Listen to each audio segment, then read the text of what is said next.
জাতিকৰণৰ কাৰণে যিখন প্ৰতিবেদন দিলে সেই প্ৰতিবেদনখনৰ কাৰণেই মন্ত্ৰী গোটৰ প্ৰতিবেদনখনৰ কাৰণেই অসমত কেতিয়াও 6 জনগোষ্ঠীৰ আৰু জনজাতিকৰণ নহ'ব। এনে প্ৰতিবেদনখনত মৰাণ আৰু মটকক আৰু অবিভক্ত গোৱালপাৰা জিলাৰ যিসকল কোচ ৰাজবংশী তেওঁলোকক জনজাতিকৰণৰ পৰামৰ্শ দিয়া হৈছে।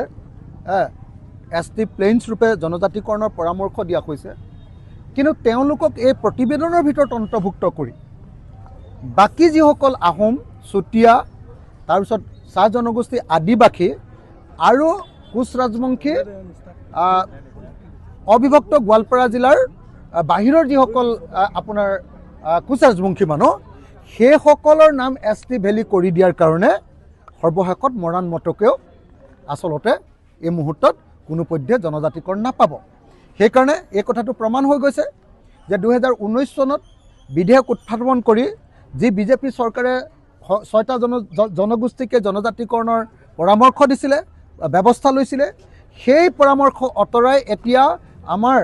গ্ৰুপ অফ মিনিষ্টাৰ্ছ বা মন্ত্ৰী গোটে যি পৰামৰ্শ দিলে, যি ৰিপৰ্ট দিলে, এই ৰিপৰ্টৰ কাৰণে আমাৰ জনজাতিকৰণৰ পথটো ৰুদ্ধ হ'ব।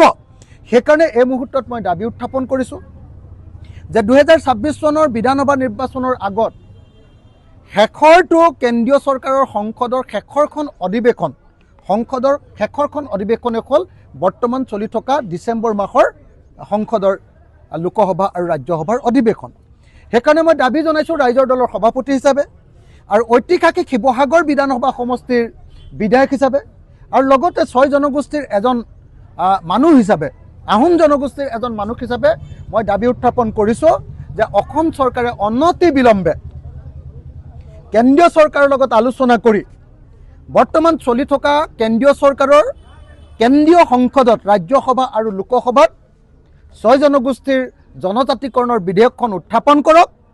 আৰু 2026 চনৰ নিৰ্বাচনৰ পূৰ্বে, অসমৰ নিৰ্বাচনৰ পূৰ্বে অসমৰ 6 জনগোষ্ঠীক জনজাতিকৰণ দিয়াৰ ব্যৱস্থা গ্ৰহণ কৰক। যদিহে এইবাৰ ডিচেম্বৰত চলি থকা বৰ্তমানৰ যি সংসদ, সেই সংসদৰ অধিৱেশনত বিল পাছ নহয়, তেতিয়াহ'লে 2026 চনৰ আগত,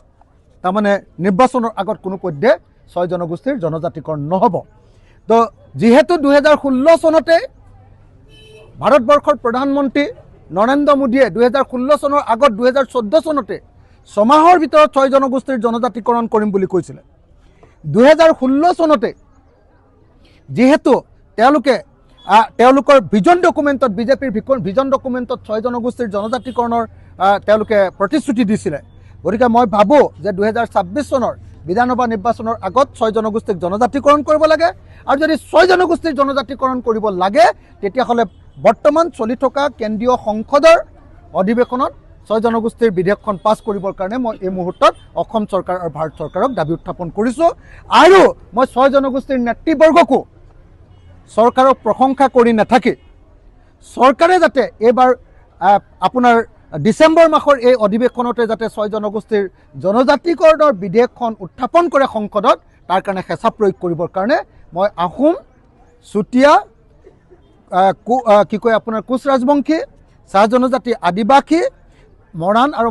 মটক জনগোষ্ঠীৰ সকলো আন্দোলনৰত সংগঠনৰ নেতৃবৰ্গক মই আহ্বান জনাইছোঁ। যিকোনো খবৰৰ বাবে যোগাযোগ কৰক 7099017330 লগতে 7099017110 নম্বৰত।